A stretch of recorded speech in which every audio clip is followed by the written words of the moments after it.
Moscou, Rússia, 1935. Um plano é elaborado para fazer desta a cidade mais impressionante sobre a face da Terra. A ideia de Iosif Stalin, um ditador assassino, um visionário implacável. Ele submeterá uma nação inteira à sua vontade. Ele conseguiu transformar uma sociedade agrícola em uma superpotência mundial em poucos anos. Moscou seria um exemplo. 7 décadas depois, restam apenas vestígios do mundo que Stalin tentou construir. Nossos pesquisadores farão uma minuciosa pesquisa e encontrarão provas do alto preço pago pelo povo para realizar o sonho de Stalin. As pessoas eram trazidas para cá e depois desapareciam. 22 mil dos 400 mil que trabalharam no canal morreram. Ele ceifou vidas. Está nas profundezas do subterrâneo e nas paredes de um enorme arranha-céu. É o mundo perdido da super-cidade de Stalin.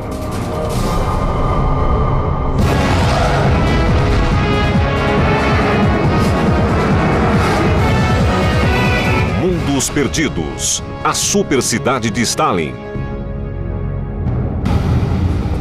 Em 1935, quando Iosif Stalin anunciou a intenção de reconstruir Moscou, poucos cidadãos poderiam imaginar o que isso significaria. Eles já tinham vivido 2 décadas de caos. A Revolução de 1917, a derrubada do czar e a criação do primeiro Estado comunista da história. Mas não tinham ideia de quão grandes ou dolorosas seriam as mudanças de Stalin. Ele queria apagar todos os traços do passado imperial da cidade e transformar todos os aspectos de Moscou. E isso só seria possível através da força bruta. Nossa equipe de pesquisadores viajou a Moscou para entender o que aconteceu. Guy Archer passou anos pesquisando a história da Rússia. Todos nós conhecemos as atrocidades de Stalin, sua brutalidade. Mas eu vim para a Rússia por estar interessado na marca que ele deixou no sistema de transporte, nas construções e na arquitetura. Michael Schuller é o engenheiro da equipe. Ele revelará uma Moscou completamente diferente da que vemos hoje. Estou muito interessado em saber mais sobre a tecnologia das construções e como ele foi capaz de construir essa infraestrutura industrializada em tempo recorde. Juntos, eles farão o retrato de uma cidade que nunca foi concluída. Até agora, ela só existiu por completo na mente de Iosif Stalin. Ele acreditava que para criar, era preciso estar preparado para destruir. Assim, ele começou a demolir. E se pôs a destruir a história de Moscou. A dinamite destruiu 500 anos de tradição, o melhor da arquitetura de Moscou. Nenhum edifício estava a salvo, nem mesmo a Catedral Cristo, o Salvador. Foi uma grande demonstração de força. Um novo monumento se ergueria ali. O Palácio dos Sovietes. Um templo profano, construído em uma escala sem precedentes. Seria um símbolo temível da supremacia comunista. Sabemos que tempos depois, a era de Stalin seria vista com constrangimento, algo que em si deveria ser apagado da história. A grande ironia é que a catedral foi demolida. O palácio nunca foi construído e a catedral foi reconstruída nos anos 90. Quer dizer, isso não faz nenhum sentido. A ambição de Stalin não tinha limites, e o Palácio dos Sovietes era seu plano principal. Ele anunciou um concurso mundial para eleger o melhor projeto. 270 propostas foram apresentadas, e só 2 anos e meio depois surgiu o vencedor. Há 70 anos, cada um desses projetos oferecia a visão de um futuro grandioso. No Museu de Arquitetura de Moscou, Guy Archer examina as plantas. Houve uma grande competição pelo Palácio dos Sovietes. Foi internacional, com 160 propostas ao longo de 3 anos. Muitas eram fantásticas, imaginativas, futurísticas, bem à frente de seu tempo. Em muitos dos projetos inscritos, há uma certa utopia. De todos os projetos, talvez o mais extraordinário tenha sido o de um jovem arquiteto chamado Boris Ioffe. Seria um prédio com 3 plataformas. Uma escadaria levaria a um pórtico elaborado. E no topo, haveria uma estátua gigantesca de um operário. Foi o projeto escolhido por Stalin. Embora para ele não fosse grandioso o suficiente, queria que fosse mais alto, mais sofisticado, mais ornamentado com símbolos comunistas em todas as superfícies. A estátua do operário seria uma estátua de Lenin. O trabalho de Ioffe tinha apenas começado.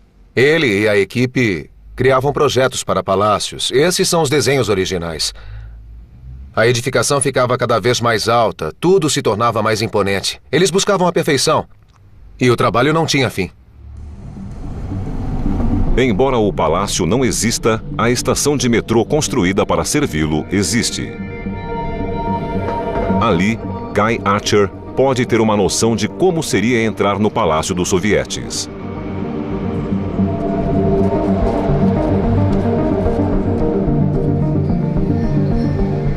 Estou no metrô, bem embaixo de onde estaria o Palácio dos Sovietes. E aqui, desta estação, nós podemos ter uma ideia de quão belo e ornamentado seria o edifício. A iluminação, o mármore e a pedra branca mostram o padrão desejado por Stalin.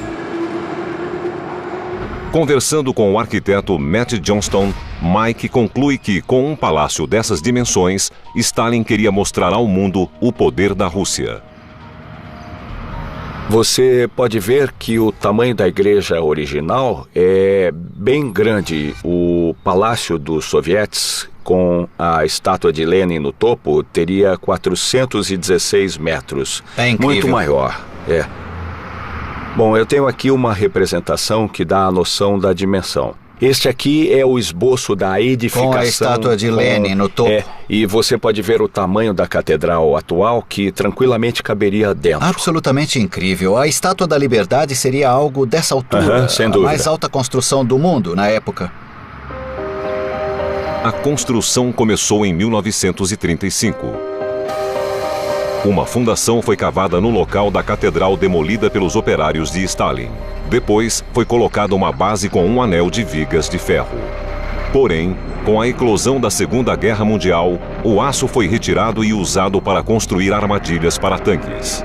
Mike Schuller e Matt Johnston acreditam que, mesmo que a construção tivesse continuado, o projeto estava condenado ao fracasso. O complexo teria avançado até o rio e ali o leito da água é bastante alto, o que traria muitos problemas com infiltração nas fundações que eram muito profundas. Outro problema é que todo o complexo poderia deslizar rio abaixo. O solo ao longo da margem do rio não é muito Correto, bom. há muita areia no solo, é bastante instável. Talvez tenha sido uma das razões de nunca ter sido construído. Foi uma das razões de nunca ter sido realizado. Construir o Palácio dos Sovietes poderia ser tão impossível quanto construir uma casa na areia. No Museu de Arquitetura de Moscou, Mike e Matt descobrem mais problemas. Aqui você pode ver como era de fato o projeto. Havia uma série de questões técnicas. Um dos problemas era o clima. A média era de 200 dias por ano com nebulosidade até aqui. Você olharia para cima e veria as pernas das calças e as costas. Não é uma configuração muito respeitosa. Há algumas questões estruturais associadas com o auditório. Sim, achei um corte transversal do edifício. O estudo das plantas demonstra que, embora espetacular, teria sido impossível construir o palácio. Bom, aqui é o auditório para 21 mil pessoas. Um enorme espaço vazio coberto por uma abóbora. Isso, e aqui dentro vemos um problema, isto é, um edifício sobre um grande espaço vazio. Sustentaram um arranha-céu sobre um espaço vazio. Estruturalmente não é uma coisa lógica. Mesmo hoje, construir algo assim seria muito difícil e na época, tecnicamente, não era viável. Praticamente impossível. Esse fato foi mantido oculto do povo russo. Fotografias e filmes falsificados induziam a crença de que o palácio seria rapidamente concluído. Se tivesse sido construído, o Palácio dos Sovietes seria tão alto que você teria de recuar muito para ter uma visão geral dele. Teria sido a construção mais imponente de seu tempo. Feito de mármore e rocha vulcânica, um enorme auditório levaria a um labirinto de museus, saguões, restaurantes e uma biblioteca de 500 mil livros. Elevadores expressos subiriam a uma velocidade de 5 metros por segundo. Mas eram apenas sonhos. Stalin imaginou o edifício em uma escala que não poderia ser e nunca foi construída. Sua ideia de perfeição não se tornou realidade. Ele era um homem terrivelmente prático. Estabelecia objetivos e encontrava maneiras de atingi-los. Ele queria construir sua super cidade. O custo humano não importava. A seguir, nossos pesquisadores se aprofundam na pesquisa sobre a Moscou de Stalin. Descobrem o segredo sinistro de seu sucesso: trabalho escravo. Nossos pesquisadores estão descobrindo como Stalin pretendia transformar seu país em uma superpotência. As reformas que ele impôs às indústrias da Rússia estabeleceram uma série de objetivos inalcançáveis. As consequências para a nação foram fome, miséria e um banho de sangue. Mas um êxito ele alcançou. Em uma década, a Rússia se tornou uma força considerável e Moscou, a cidade que mais crescia no planeta. Porém, em pouco tempo, tornou-se impossível manter o ritmo das mudanças. As novas fábricas e centrais elétricas exauriram os recursos da cidade. A população de Moscou duplicou, mas o fornecimento diário de água caiu à metade. Para evitar uma seca catastrófica, Stalin apresentou uma solução grandiosa: um grande sistema de canais para fornecer água potável, energia e uma malha de transporte de mercadorias pesadas. O segredo seria conectar o precário rio Moscou ao poderoso Volga. Moscou teria de volta sua energia vital. O projeto era típico de Stalin. O canal seria o maior possível e a construção se daria em tempo recorde. Em 4 anos e 8 meses, 128 quilômetros do canal foram abertos. Tinha 5,5 metros de profundidade e mais de 90 de largura. Stalin sabia que tal triunfo da engenharia seria uma grande propaganda. Guy obtém mais informações junto à professora Cynthia Ruder. É visível o grande detalhamento e a atenção dada aos canais e aos aspectos técnicos, mas houve também uma atenção especial aos aspectos artísticos. Havia planos específicos para o projeto arquitetônico ao longo do canal, inclusive para as comportas dos diques. Tudo foi planejado em detalhes, projetado pelos principais arquitetos da época. É como se o projeto devesse transformar a jornada através do canal em uma experiência artística. E a estátua de Lenin aqui é o grande legado disso. Sem dúvida, é monumental. Sem dúvida, com 35 metros de altura, é o maior monumento a Lenin existente na Rússia. Havia outra estátua de Stalin de 35 metros no meio do canal. A estátua de Lenin está aqui, mas o local onde se ergueria a de Stalin está vazio. O que aconteceu? No período de desestalinização, no final dos anos 50, todas as estátuas e placas com seu nome começaram a ser retiradas. Certa noite, uma multidão derrubou aquela estátua que fora por ela erigida com grande dificuldade, pois era uma escultura grandiosa e fora construída com grande esforço. A estátua de Stalin foi retirada e destruída, mas isso não é nada se pensarmos nas pessoas que ele destruiu para realizar seu sonho. Ele construiu o canal com a exploração brutal de trabalho escravo. Se alguém se recusasse a obedecer, acabaria nas mãos da polícia secreta de seu líder. Cynthia, o que esta bela igreja tem a ver com a construção do canal?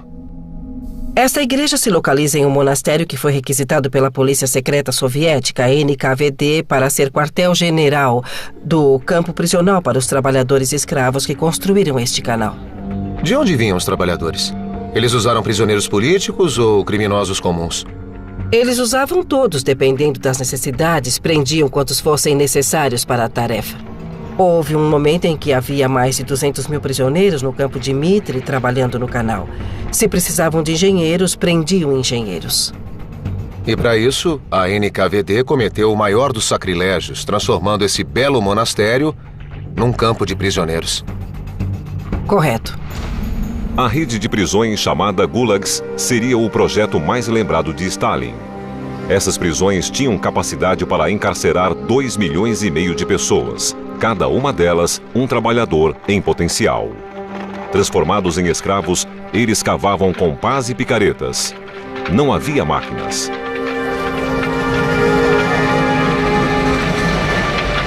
Eles retiraram 200 milhões de metros cúbicos de terra ao longo do canal e depositaram 7 milhões de toneladas de concreto.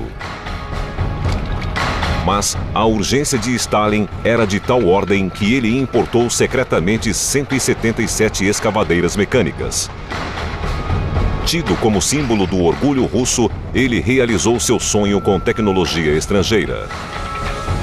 Essa tecnologia foi extremamente cara, mas o custo em vidas humanas foi ainda mais alto. Guy Archer e Cynthia Ruder visitam um monumento construído para homenagear os mortos. A informação mais atualizada que temos é que 22 mil trabalhadores dos mais de 300 ou 400 mil que trabalhavam no canal morreram. E cerca de 5 mil pessoas foram retiradas do campo para um local ao sul de Moscou e fuziladas. Esse cálculo não inclui os milhares de pessoas que morreram nas enfermarias, nos hospitais e nas margens do canal. Talvez devido a doenças que já portassem antes de chegar. São estatísticas terríveis.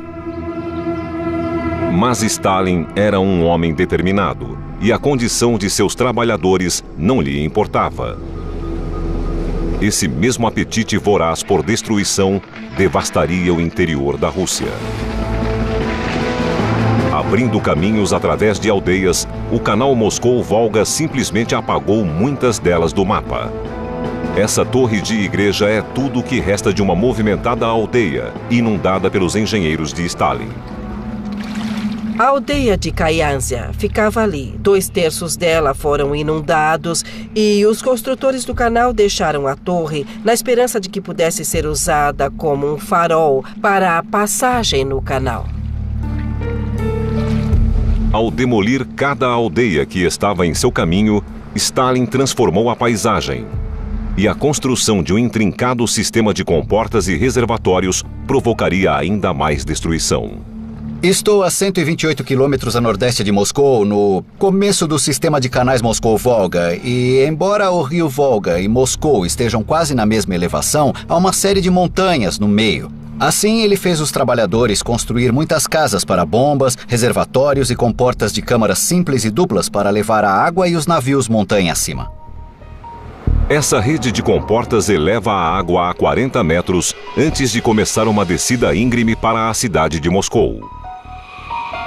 No centro dessa rede de canais, há um enorme reservatório que contém as águas do Volga e alimenta o canal. É esta a chave do funcionamento de todo o sistema. Estou no Lago de Moscou, um enorme reservatório no continente, formado após a construção da represa de Ivankovo, que literalmente mudou o curso do rio Volga. Ao conectar Moscou ao Volga e construir um reservatório de 518 quilômetros quadrados para regular esse abastecimento, a cidade floresceu. Após percorrer 128 quilômetros, o canal entra em um aqueduto de 27 quilômetros para finalmente chegar ao sistema de distribuição de água de Stalin. Para manter o estilo monumental do canal, Stalin ordenou que as unidades de filtragem de água também fossem grandiosas. Isso parece uma das primeiras salas de filtragem. A água do canal Moscou-Volga chega aqui, na primeira etapa de filtragem da água potável para a cidade de Moscou. Assim, Moscou passou a ter um abundante abastecimento de água. Mesmo hoje, essa rede de abastecimento fornece 12 milhões de metros cúbicos de água, quase todo o consumo diário da cidade. O canal foi um grande sucesso. recuperou o nível do rio Moscou, possibilitando ao exército levar homens e máquinas para qualquer direção e permitindo o transporte de combustível, madeira, carvão e ferro para qualquer ponto da União Soviética. Ao dar a Moscou um corredor de transporte para os 5 mares, a Rússia estava mais próxima de se tornar uma superpotência. O canal Moscou-Volga foi saudado como um dos feitos de engenharia mais notáveis de seu tempo. Mas o número de pessoas que morreram para que isso acontecesse foi mantido em segredo pelo Estado russo. A seguir, nossos pesquisadores entram no mundo da elite de Stalin, um lugar de privilégios, luxo e medo, e descobrem como ele construiu um Estado dentro do Estado para manter seu domínio absoluto.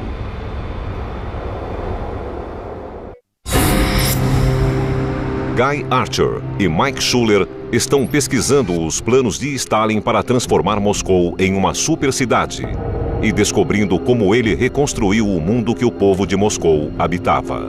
Ele controlava todos os aspectos da vida dos cidadãos, obrigando-os a viver coletivamente.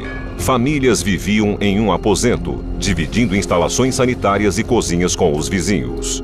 E junto às casas humildes, Stalin construiu um complexo residencial para a alta hierarquia do Partido Comunista. Ficou conhecido como a Casa da Represa. Os poucos eleitos de Stalin viviam em um ambiente de luxo.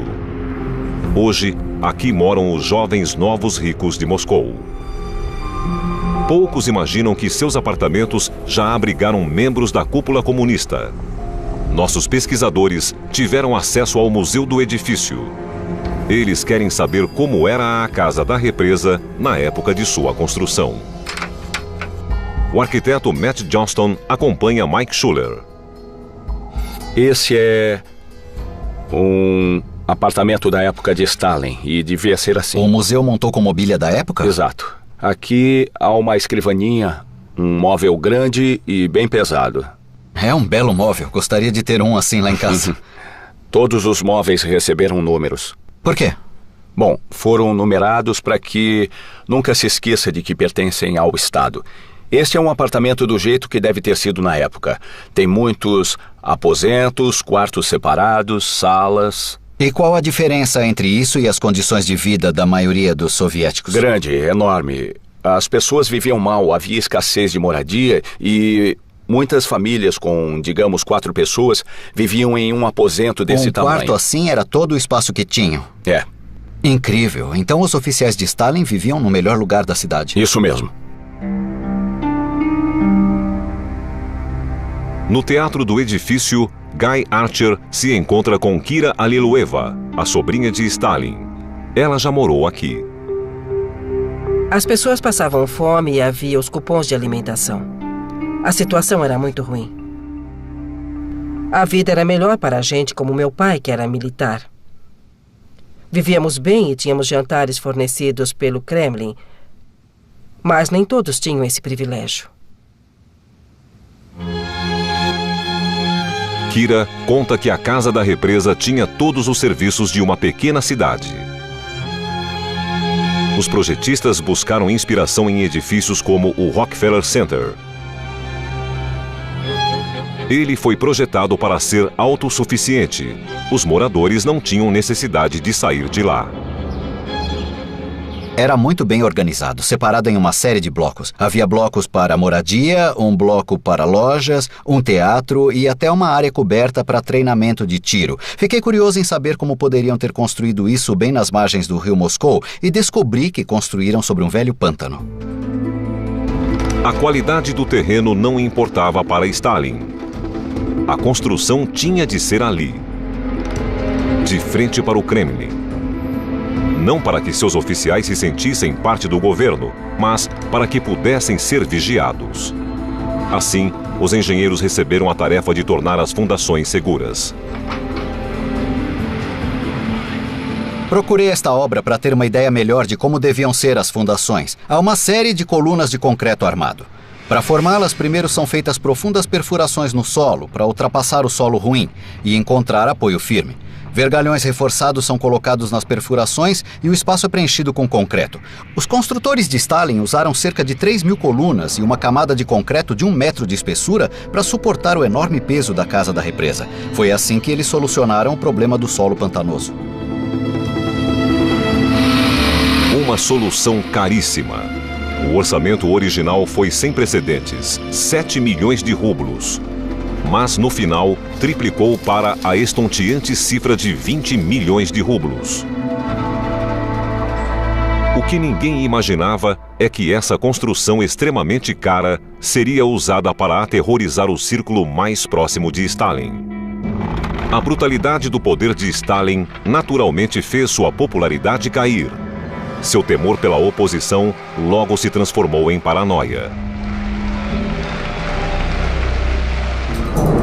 Ele designou guardas para cada entrada do edifício, aparentemente para proteger quem estava dentro. Porém, muitos acreditavam em outro motivo. Os guardas registravam cada visita e garantiam que às 11 da noite todos os estranhos já tivessem saído do edifício. Quando Stalin se tornou ao mesmo tempo mais confiante e mais paranoico, ele se voltou contra o próprio Partido Comunista. Embora a Casa da Represa fosse um refúgio luxuoso durante o dia, à noite era tomada pelo terror da polícia secreta.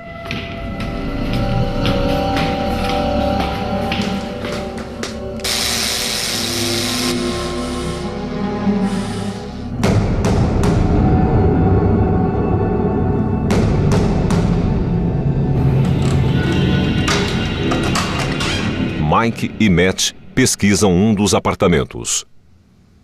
Bom, além da entrada principal, havia também uma entrada de serviço na maioria dos apartamentos. Há um canto interessante e misterioso. O que é? Se você der uma olhada por aqui... Ah, um closet, bem pequeno. É. Parece oco atrás. O que há atrás do closet? Bom, não é muito profundo. Dê uma olhada ao fundo do closet, é aqui, há um vazio atrás. Portanto, é provável que fosse a entrada de serviço. A maioria dos apartamentos tinha uma entrada de serviço.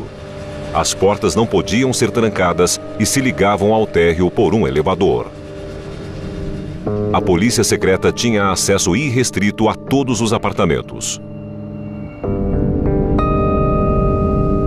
Há muitas histórias sobre o edifício, apartamentos com escuta e pessoas que foram levadas. Muitos dos removidos eram comunistas leais com anos de serviço ao partido.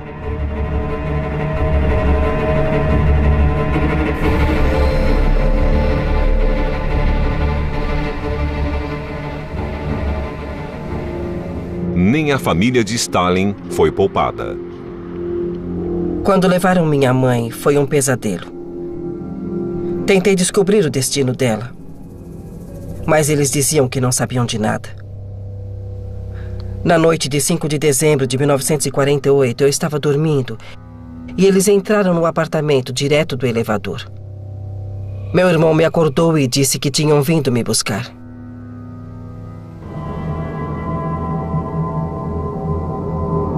Ela ficou presa durante 6 meses e foi exilada por 5 anos por um crime que não cometeu. Quando a vítima era levada, ninguém era avisado.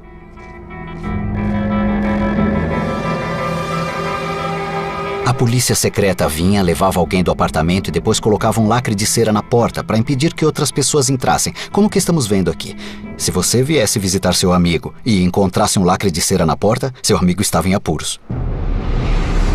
As vítimas eram levadas para Lubyanka, o quartel-general da NKVD, a polícia secreta.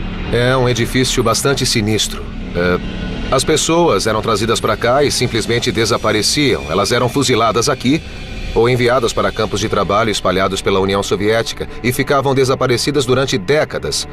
Muitos sumiram completamente e suas famílias nunca mais tiveram notícias deles. Um sistema tão repressivo não admite qualquer oposição. A época de Stalin foi marcada por desaparecimentos e pela constante ameaça de morte violenta. Estou no Museu da Casa da Represa, ao lado de uma lista de 700 nomes. São pessoas que foram presas neste edifício na época de Stalin. 350 delas foram executadas. Há aproximadamente 500 apartamentos. Portanto, 30% das pessoas que moravam aqui foram presas. Os apartamentos vazios logo eram ocupados por novos e ambiciosos quadros do partido. Todos sabiam que essa posição podia ser temporária. Reunindo todas as informações levantadas por nossos pesquisadores, podemos entender como a bizarra construção do complexo controlava a vida de seus moradores. Eles usufruíam um luxo inimaginável para os cidadãos comuns, mas viviam com medo. Guardas em todas as portas, suspeitas de escutas nos apartamentos e elevadores de serviço por onde a polícia secreta invadia a casa daqueles que se julgavam de confiança.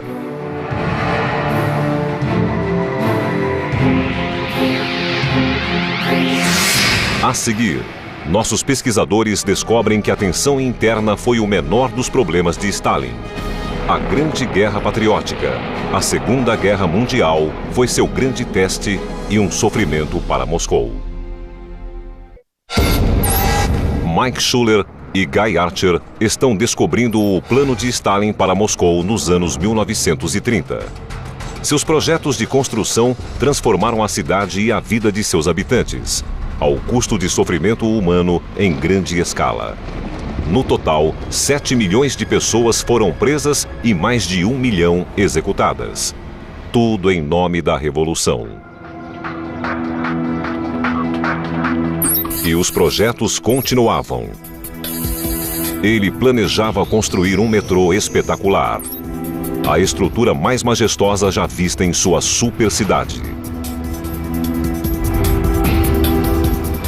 Como a vida na superfície de Moscou era muito difícil, Stalin queria que o metrô fosse um lugar brilhante e feliz. O segredo seria encher as estações de luz e criar grandes espaços abertos. Revestidos de mármore e ostentando mosaicos impressionantes, essas obras grandiosas se tornaram verdadeiros palácios para o povo. Eram uma cortina de fumaça, luzes e espelhos para fazer o povo esquecer a miséria da vida. Nenhum outro sistema metroviário no mundo é tão ornamentado, luxuoso e sofisticado. Hoje, o sistema está em expansão. Mike Schuller conversa com o engenheiro Brad Malmsten, especialista em métodos russos de construção. Eles querem saber como o metrô original foi construído. É impressionante. Construir um metrô moderno requer todo esse equipamento de alta tecnologia. Os construtores do metrô de Stalin não tinham isso, tinham? De fato não. Mas tinham equipamentos rudimentares como perfuratrizes pneumáticas. A maior parte do trabalho era feita com ferramentas para abertura de minas, como esse velho martelo de metal, pás e picaretas. Os milhares de trabalhadores desciam nos túneis e cavavam com as próprias mãos, tirando o entulho em baldes. Era tudo muito difícil. Nossa, um trabalho fatigante. Sim, deve ter sido terrível, mas com tantas pessoas entusiasmadas em construir a nova Rússia, isso foi possível. Essa foi a grande diferença dos outros projetos de Stalin. O metrô foi construído por voluntários. Foi o maior projeto civil de construção da União Soviética. Dele participaram 75 mil trabalhadores, entre os quais muitas mulheres. Eles estavam ali por livre e espontânea vontade, mas as condições de trabalho eram perigosas. Era muito escuro, muito úmido, extremamente perigoso. Muitos morreram durante essa construção. Às vezes os trabalhadores caíam uns sobre os outros, às vezes tinha um incêndio, às vezes o túnel cedia e as pessoas desapareciam. Muita gente morreu, o perigo era enorme. Já descemos bastante e está cada vez mais quente e abafado. Ventilação deve ter sido um outro problema. É muito abafado mesmo hoje. No passado deve ter sido ainda pior, porque eles não tinham um sistema de ventilação no túnel já previsto no projeto de construção, como acontece hoje. Eles só contavam com a descida natural de ar pelo túnel até eles. Com o túnel aberto, o passo seguinte era torná-lo seguro. As paredes foram revestidas de ferro e concreto fundidos no local. Só perto do fim da construção, eles adotaram a técnica moderna de levar concreto pré-fundido em partes. uma camada de cimento foi adicionada para afastar a umidade.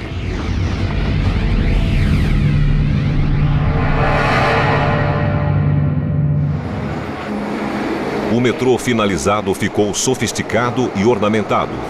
Mas, além de transportar passageiros com conforto, ele tinha outro objetivo muito prático. Stalin sabia que a guerra era iminente.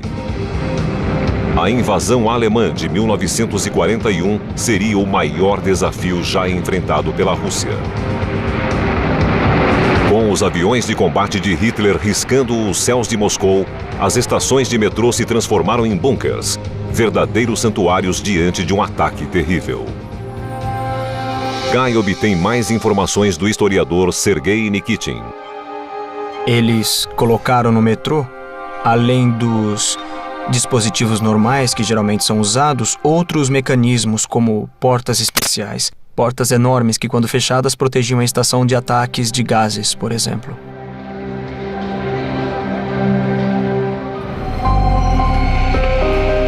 Mas a história do metrô de Stalin não termina aqui. O segredo está sob o metrô que vemos hoje. Mike descobriu evidências de um outro complexo mais profundo.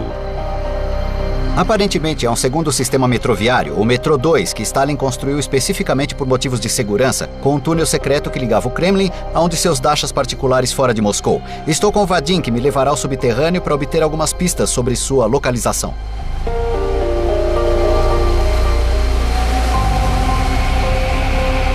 O solo abaixo de Moscou é cheio de túneis. Ao explorá-los, Mike percebe que pode estar a poucos metros do complexo secreto do segundo metrô. Na época de Stalin havia apenas uma linha, mas isso teve grande expansão durante a Guerra Fria e eles construíram entradas secretas e passagens subterrâneas e bunkers para a fuga de personalidades importantes em caso de uma emergência ou algum tipo de ataque. Considerando essa natureza de múltiplos usos, deve ser um dos metrôs mais profundos já construídos. Os detalhes do segundo metrô, como localização e métodos de construção, ainda são segredos de Estado. Mas, reunindo o que sabemos, podemos ter uma noção da escala da rede metroviária de Stalin. Acredita-se que um dos túneis secretos leve a seu bunker particular, outro ao aeroporto, um terceiro à sua casa de campo. Embora persistam os rumores sobre o segundo sistema, o metrô de Stalin continua a ser o orgulho de Moscou e de seus cidadãos, transportando centenas de milhares de pessoas todos os dias. A seguir, nossos pesquisadores descobrem que, mesmo com o fim iminente de seu regime, Stalin quis deixar uma marca indelével na paisagem de Moscou. Nossos pesquisadores descobriram que a Moscou que Stalin construiu era um lugar de extremos. De grandes manifestações a segredos sombrios, construída em nome do povo, mas com um enorme custo humano. Mike Schuller e Guy Archer pesquisam o que talvez seja o maior dos projetos de construção de Stalin. Nele, a paisagem de Moscou celebraria a vitória comunista, o grande triunfo sobre a Alemanha nazista. Ironicamente, a inspiração veio de cidades de um novo inimigo, a América capitalista. No final dos anos 40, ele ordenou a construção de 7 arranha-céus. Eles passaram a ser chamados de as 7 Irmãs e ainda dominam a cidade. A arquitetura lembra o projeto tão sonhado por Stalin. O Palácio dos Sovietes. Por estes desenhos, nós podemos ver que as 7 irmãs roubaram muitas ideias do Palácio dos Sovietes, a arquitetura gótica, a ondulação sobre as plataformas e também a dimensão e a magnitude dos edifícios. Eles enfatizam a pequenez do indivíduo diante do Estado. Como todas as construções de Stalin, o objetivo era combinar propaganda e funcionalidade. Com 240 metros e coroada por uma torre de 57 metros e 6 toneladas, a Universidade de Moscou é o edifício mais alto da cidade.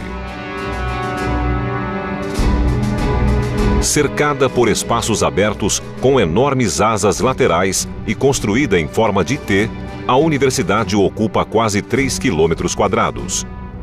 Por dentro, é igualmente ornamentada e impressionante. A intenção de Stalin era multiplicar por 7 essa opulência. Tem um enorme auditório. Saguões muito decorados. Corredores com paredes espelhadas. E salas adornadas com esculturas comunistas. Todos os detalhes mostram a obsessão do ditador com o grande gesto. A Universidade de Moscou se tornaria tão famosa para os russos como o Empire State Building para os americanos. Ao investigar a construção de um edifício moderno, Mike espera descobrir exatamente como as 7 irmãs foram construídas. Com ele está o engenheiro Brad Malmsten. Há alguma relação entre as 7 irmãs e esse edifício moderno? Ah, sim. As técnicas de instalação do aço usadas nas 7 irmãs são muito semelhantes. É evidente que colocaram a fachada de tijolos para fazer parecer mais sólida, mas basicamente está apoiada no mesmo tipo de estrutura de aço que temos nessa construção. Essas grandes edificações de pedra tomaram emprestada a tecnologia da moderna construção em aço americana. A inovação da estrutura de aço permitiu que Stalin construísse obras mais altas, mais fortes e mais imponentes. Porém, a construção desses arranha-céus não foi tarefa simples. Sob a cidade fluem muitos rios subterrâneos que deixam o solo instável. A geologia é ideal para abrir túneis de metrô, mas muito problemática quando se trata de erguer arranha-céus. Ao longo de sua carreira, Stalin jamais aceitou uma recusa. Portanto, seus engenheiros não tinham saída. Precisavam achar uma solução. Eles usaram um método revolucionário. É chamado de criotecnologia e resolve o problema da construção em solos úmidos. Fazia-se circular uma solução de cloreto de cálcio em sondas abertas. Isso tirava o calor do solo e formavam-se grossas paredes de gelo que impediam a água de entrar nas fundações. Krasny Vorota foi uma das 7 irmãs a usar essa técnica. Igor Kaspe passou anos reunindo dados sobre a notável engenharia usada nesse edifício.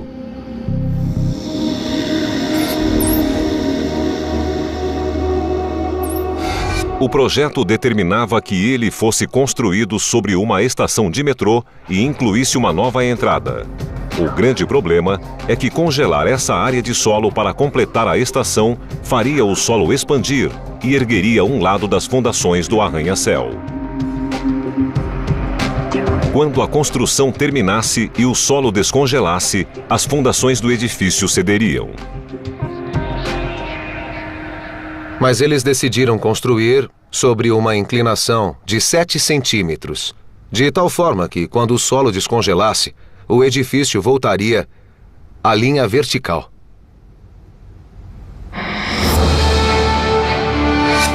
À medida que a estrutura de aço subia, a saúde do ditador deteriorava.